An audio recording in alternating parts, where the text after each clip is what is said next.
Assalamualaikum warahmatullahi ta'ala wabarakatuh.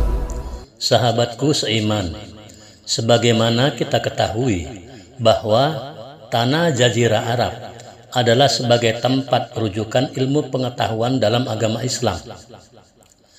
Dan dalam sejarah perkembangan agama Islam, sebagai bangsa Indonesia, kita turut bangga sebab sejarah telah mencatat bahwa ada 3 orang ulama dari Indonesia yang pernah menjadi imam di Masjidil Haram dan sekaligus menjadi guru besar di tanah suci tersebut.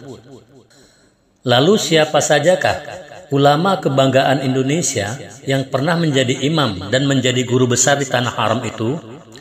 Baiklah sahabatku seiman, inilah daftar nama-nama ulama Indonesia yang pernah menjadi imam sekaligus menjadi guru besar di tanah haram. 1.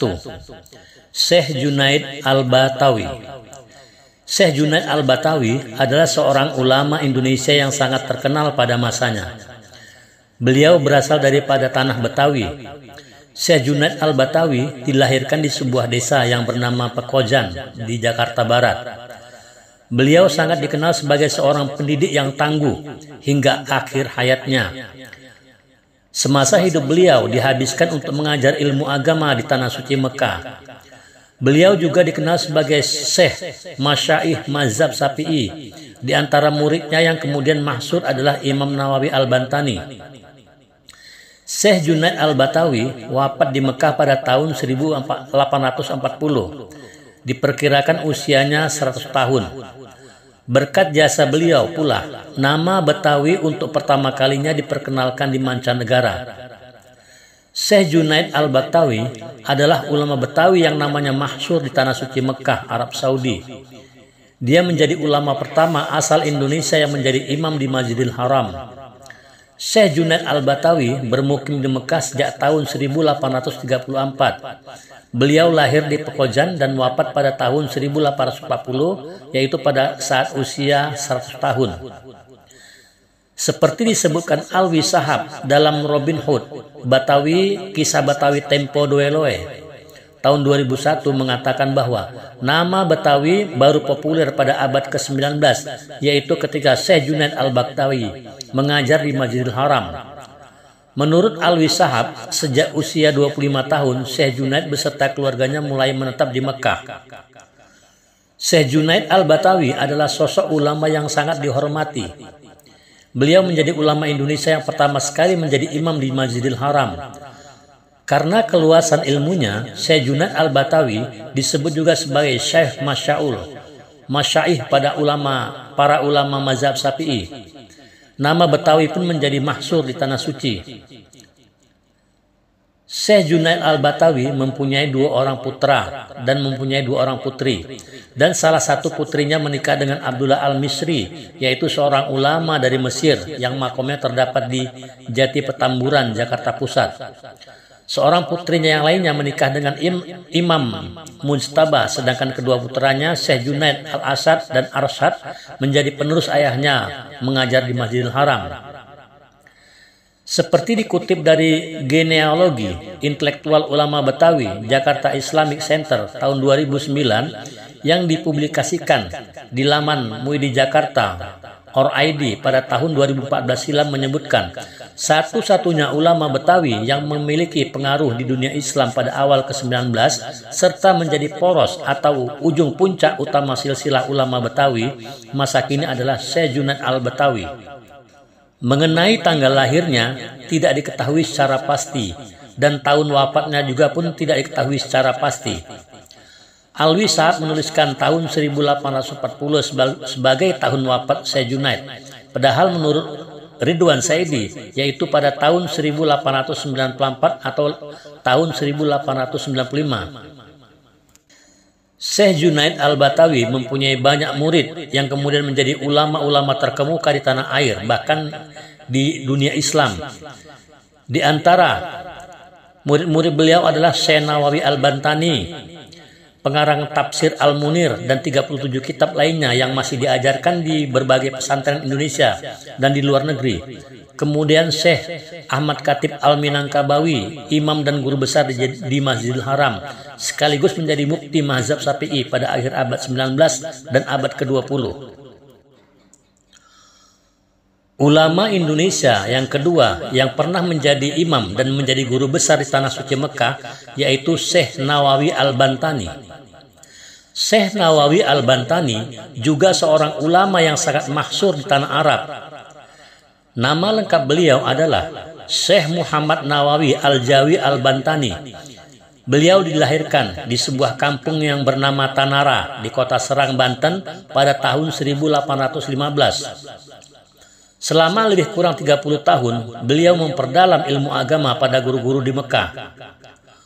Puncak ketenaran beliau adalah tak kala beliau ditunjuk sebagai pengganti imam di Masjidil Haram, namanya semakin melekat dengan sebutan resmi Syekh Nawawi Al-Bantani Al-Jawi, yang artinya Nawawi dari Banten atau Jawa.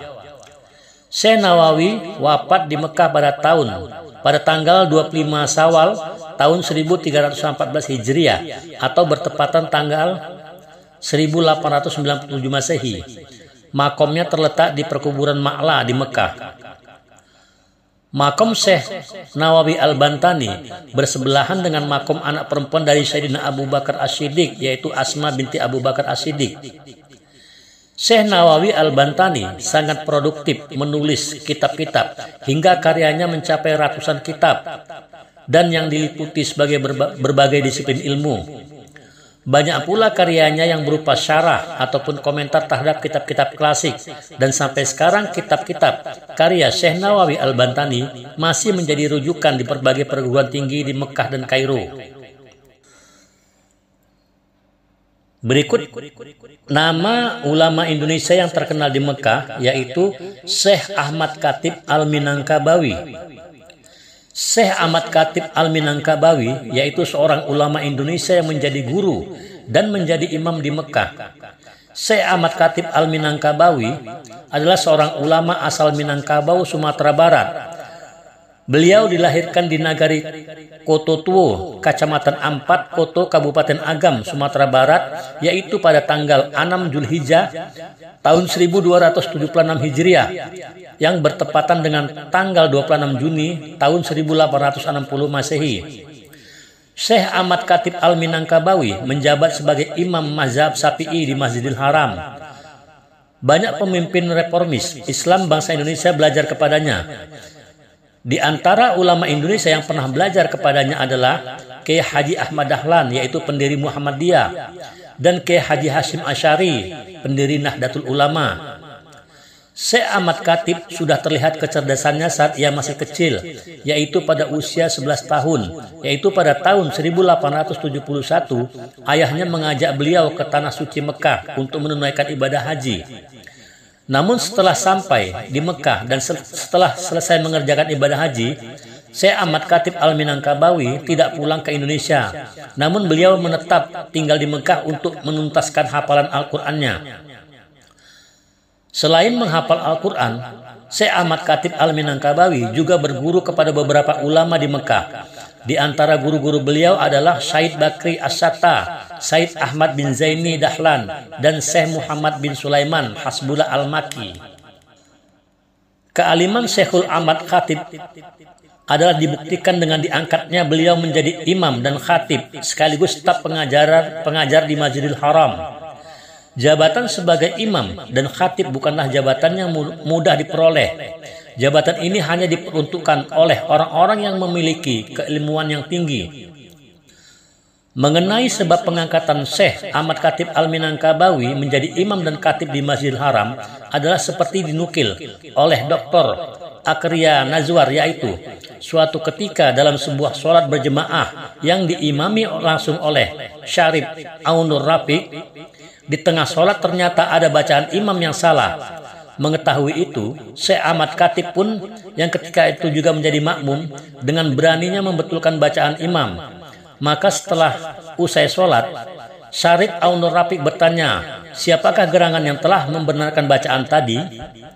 Lalu ditunjuklah Syekh Ahmad Khatib Al-Minangkabawi yang tak lain adalah menantu sahabat karibnya, yaitu Salih Al-Kurdi yang terkenal dengan kesolehannya dan kecerdasannya itu. Akhirnya, Syarif Aun-Nur Rafiq mengangkat Syekhul Ahmad Khatib Al-Minangkabawi menjadi imam dan khatib Masjidil Haram dan untuk menjadi mazhab Syafi'i. Selain menjadi imam di Tanah Haram, beliau juga banyak meninggalkan karya-karya tulis. Karya-karya yang beliau tulis adalah menjadi dua bahagian. Ada karya yang berupa bahasa Arab dan ada juga karyanya yang berupa berbahasa Arab Melayu. Syekh Ahmad Khatib Al-Minangkabawi wafat pada tanggal 9 Jumadil Awal pada tahun 1334 Hijriah di kota Mekah.